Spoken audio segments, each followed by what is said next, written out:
Today's juicy lore takes place among the Barons of Doom and Despair. Doesn't it sound like paradise? It's spooky season, so what better way to celebrate than with some spooky evil gods? The Dead 3. We are diving into the lawful evil Lord of Darkness, Bane. Welcome back to Beauty and the Beholder. If it's your first time here, hi, hello. My name is Kiki, and I am your lipstick-loving lore historian. Every week, we're just gonna hang out, put on some makeup, and talk about D&D lore. And if you just so happen to love gossiping about fictional fantasy characters, I am your girl. Let's get into it.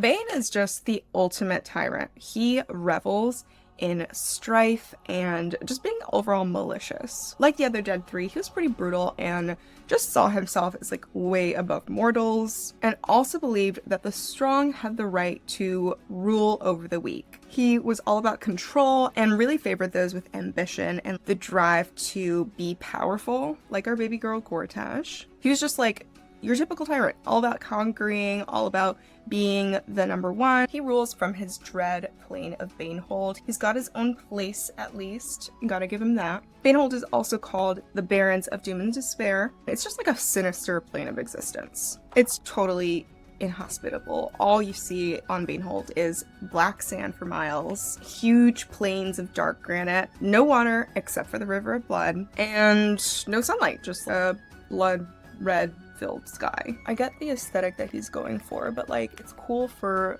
like a day, you know, to visit, but I wouldn't want to put my roots down there. Before the 𝕭𝖆𝖆𝖕𝖙, he was said to reside in this place called the Black Bastion, which is basically like his fortress. If you don't know what the 𝕭𝖆𝖆𝖕𝖙 is, just a quick recap. I think we covered it in the 𝕵𝖚𝖆𝖕𝖚 episode. Basically, it's when she dies and the weave magic as we know it unravels, and it turns everything into chaos. But anyway, before the 𝕭𝖆𝖆𝖕𝖙, Bane was living in the Black Bastion, his fortress, made out of adamantine and ebony, adorned with precious gems and stones like jet and obsidian. This is where he houses like a personal army, like his group. It's kind of nice of him to like have everybody over, you know? Which is all like devils and, you know, monsters from other planes and such. And was home to the beasts of Bane. He had like a bunch of nocturnal monster pets. As mentioned, Bane is lawful evil, and he is a quasi-deity, so that means he's not a full deity like kind of the goddesses that we've been talking about.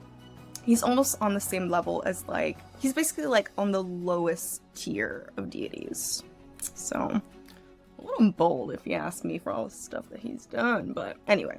His domains are order and war, and his portfolio includes ambition, control, tyranny, and strife. His goal is to dominate all of Faerûn. He wants to be the girl boss that Shar and Lolth are. That's his goal. Bane's nicknames are Lord of Darkness, Lord Bane, the Dark One, the Black Lord, the Black Hand, and Bane the Accursed. He really did not like to appear in front of mortals, but when he did, he made sure he was looking good. Remember, he's got something to prove. He's on the lowest tier of deities here. He's gotta look good. He would actually possess mortals, and he would have those mortals serve as his avatars. He had a preference, for sure. It was always handsome, slim, young men. He made sure that they were good looking, cultured, and ambitious. He also liked to choose bored young noblemen. Any person Bane possessed quickly assumed the appearance of a handsome black-haired man of oily looks and a derisive, even cruel manner. Does that sound like anybody you know? Because it reminds me a little bit of 𝕮𝖆𝖆𝖕𝖚. Bane's control over a body was complete, though the owner retained awareness of the body's deeds and surroundings. Often the person whose body Bane was inhabiting would not be in full control and would just watch as Bane used their body to wreak havoc. They would lose their family and friends and loved ones and became super evil because Bane possessed them. He woke up and chose violence that day. And of course, that would drive the possessed person totally mad. In religious art, he is depicted as like being this looming, brooding black hand, ready to like crush the world. He's also shown on like an empty black throne, or as just like a shadowy humanoid figure usually wearing black or red and sitting on a throne of skulls. The one constant that we would see in all of these depictions are that he was always wearing a gauntlet. He made sure it was jewel encrusted. He said, I may be Bane, but I'm not broke. And usually streaked with blood. I guess that was just like part of the look for him though. Some of his manifestations were eyes of green and red, like flames surrounded by darkness. He could also appear as a black taloned hand reaching out from the darkness and with a very chill touch. Not in chill in like the cool way, chill in like bone chilled way. And as we mentioned, he would also show up in the form of possessions. One thing across all of these was he always had an air of cruelty, but also intelligence about him. Now, like a lot of new gods in the Forgotten Realms, Bane started out as a mortal. We don't know a lot about his origins, but what we do know is that he made some friends. These friends were named 𝕵𝖚𝖆 and 𝕵𝖚𝖆. We know at this point that he was pretty power hungry, and 𝕵𝖚𝖆 and 𝕵𝖚𝖆 also wanted to become gods. Going back to the year -357 DR, a while back from where we currently are in relation to like Baldur's Gate 3, for example. The three of them, Bane, 𝕵𝖚, and 𝕵𝖚𝖆, were lusting after a specific god's powers, the god of strife and death. 𝕭𝖊𝖆, you may also know 𝕭𝖊𝖆 as Withers. Withers is basically like an avatar of 𝕭𝖊𝖆. So the three of them were like, all right, we gotta take this power for ourselves. It's our time to shine. They decide to form an unholy pact, and they're like, we are gonna take this power from 𝕭𝖊𝖆 or we're gonna die trying. They end up traveling through realms to reach 𝕭𝖊𝖆's castle of bone, which they have a surprisingly easy time getting through because 𝕭𝖊𝖆 knows that they're coming. 𝕭𝖊𝖆 is kind of tired of being a god. He's like, I have all this power, but what's the actual point? He gets to that point where it seems like a lot of celebrities get to, and they're like, you know what, I just want to go off the grid, maybe live in Bali for a little bit, and just take a summer off. So the guys make that unholy pact. As they're traveling to get to 𝕭𝖊𝖆 and his castle of bone, 𝕭𝖊𝖆 knows that they're coming, and he makes it easier for them than it would normally be. They finally reach his throne of bone, and they're like, hey, you, we're gonna take your power. I like to imagine that the three of them are just like, 𝕭𝖊𝖆, he's like, you know, actually, I'll help you. You know, like, I've been looking to retire anyway. Let me help y'all. And he's like, okay, who's gonna take the power? Who's gonna lead between the three of you guys?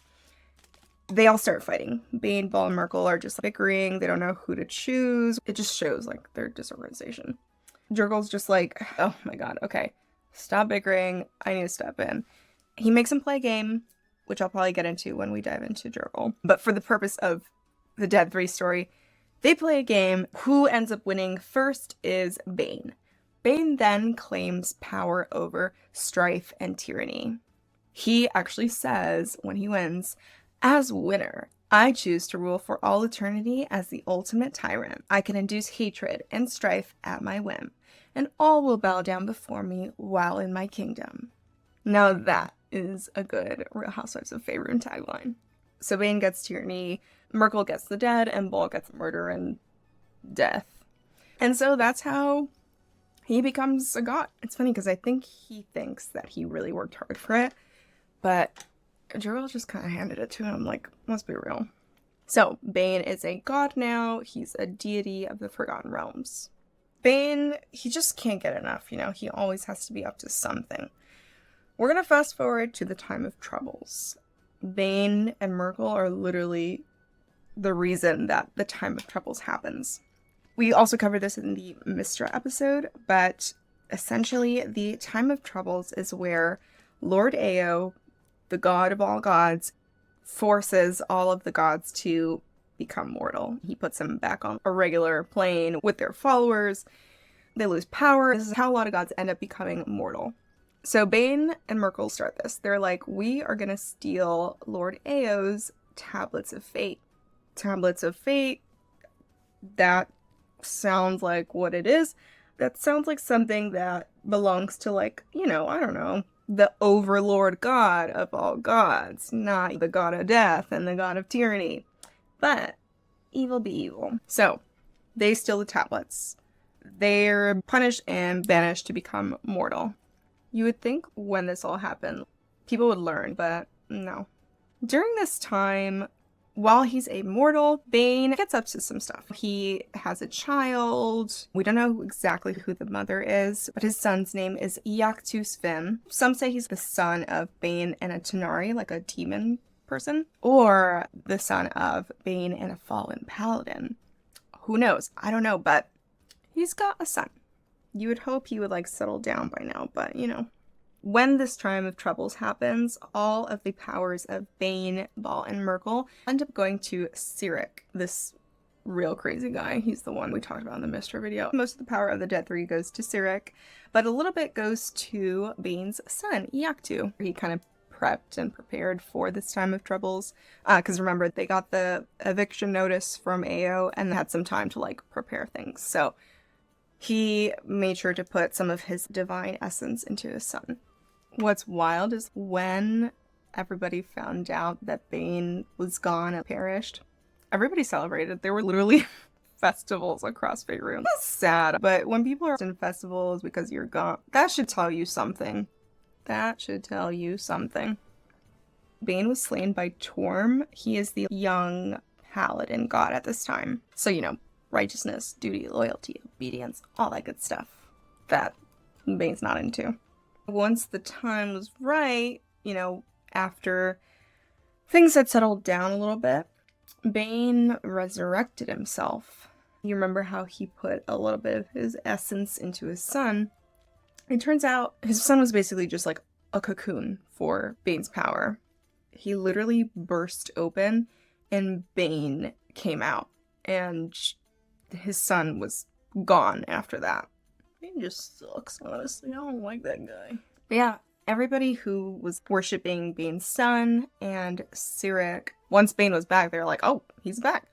So they left 𝕬𝖃 and 𝕬𝖆, and they're just like, all right, we're back to you, Bane. Now, after the time of troubles came the spell plague when Mystra was destroyed and everything was just going crazy. Magic was gone, basically, and things just weren't working out. But during the spell plague, Bane he was alright. Like, he didn't suffer too much. It actually ended up getting rid of two of his ops, Mystra and 𝕬𝖃, who was coming for his domain, his portfolio.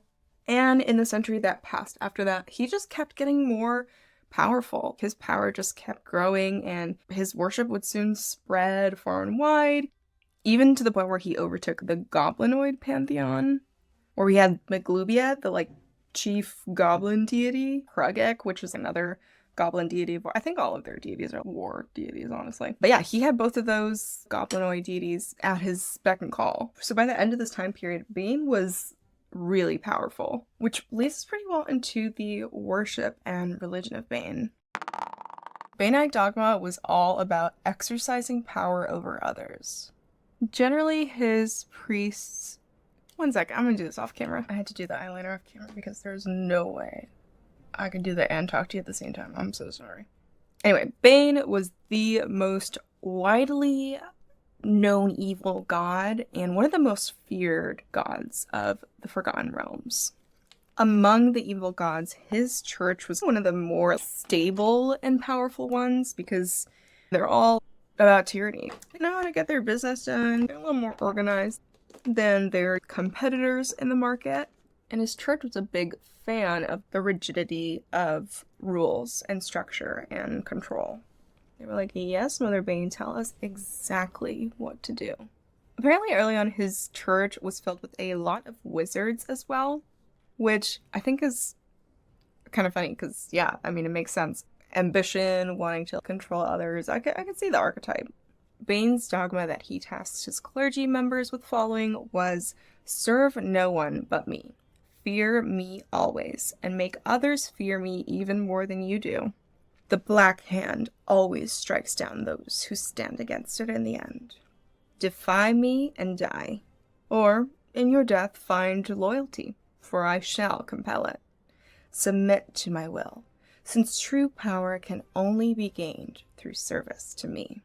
It is the doom of those unguided by me to let power spill through their hands. He is a conceited princess. Oh my god. Specialty priests of Bane were known as dreadmasters. This made up about 10% of the total priesthood. Most of the church, as you would expect from like a church worshipping tyranny, most of them were like low-level positions. So this is kind of like a coveted spot. Novices of the church were addressed as slave, which is incredibly messed up for obvious reasons. Not great people. Not the clergy I would want to join.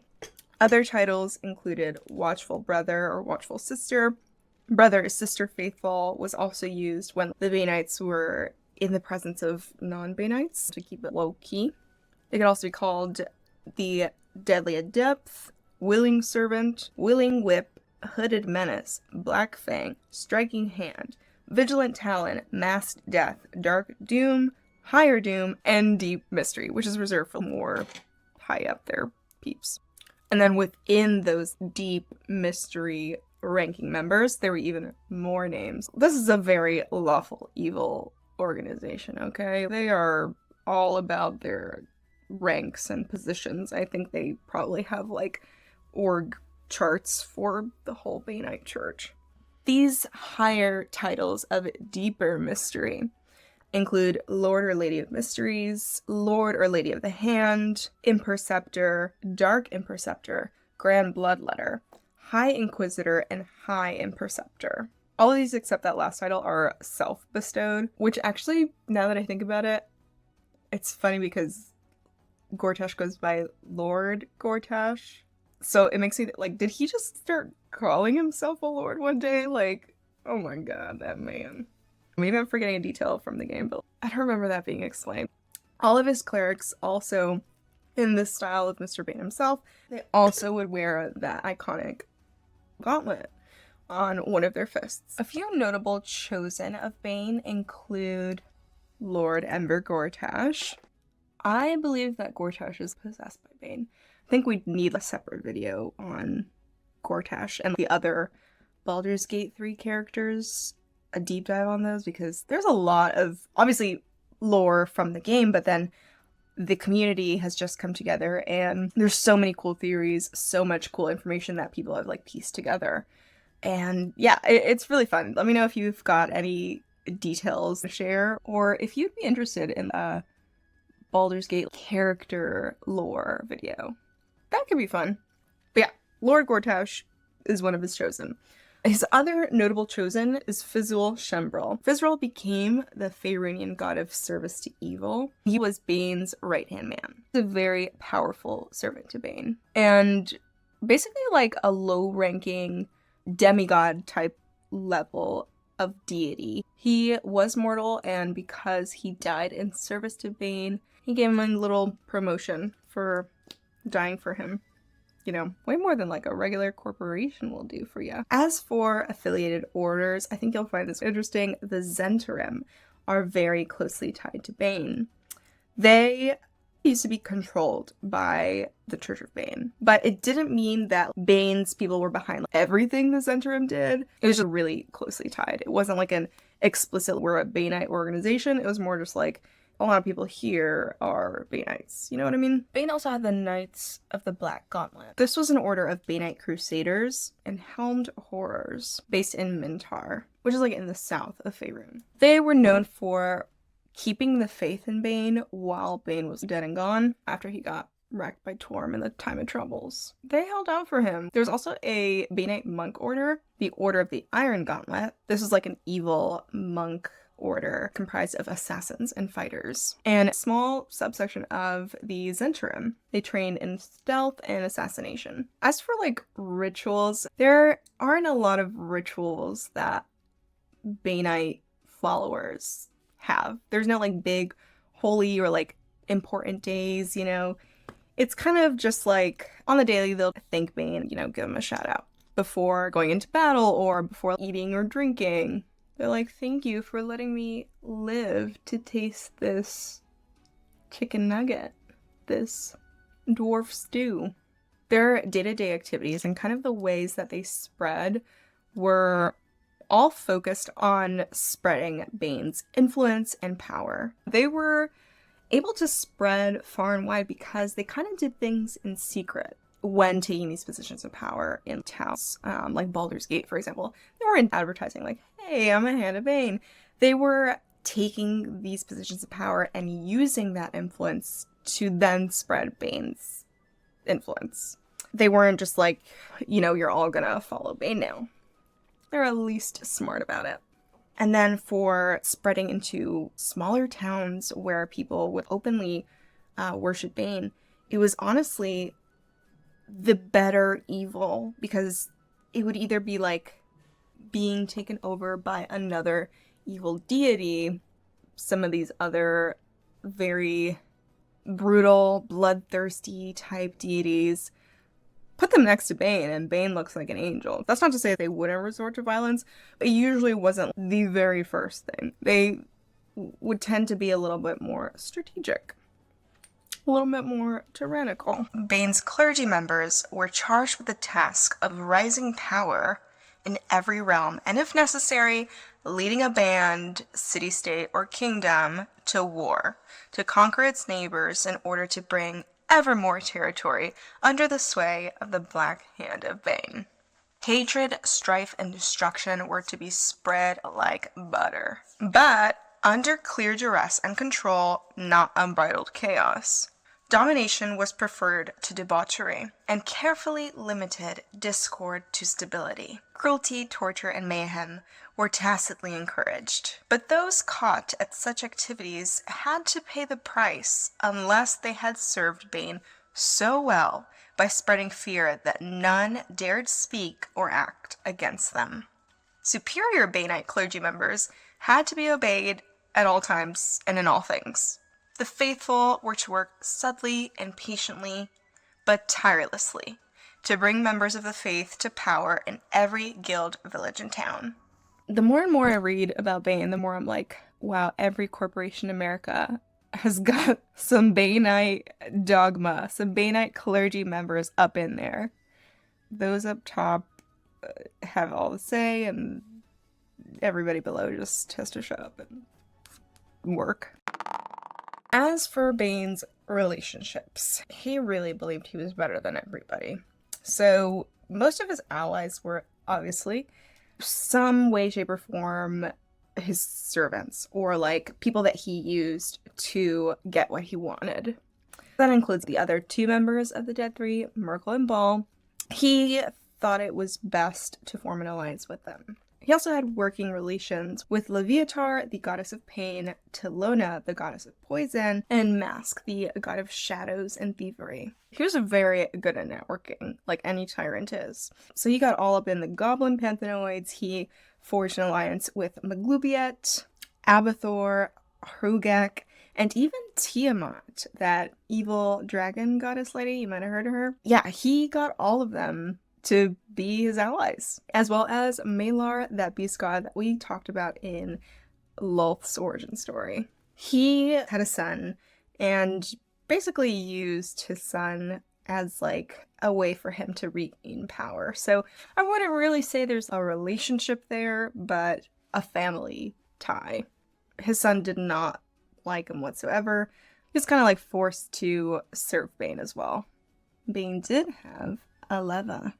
He was in a relationship with the goddess 𝕬𝖆𝖕𝖚, which is actually Leviatar's sister.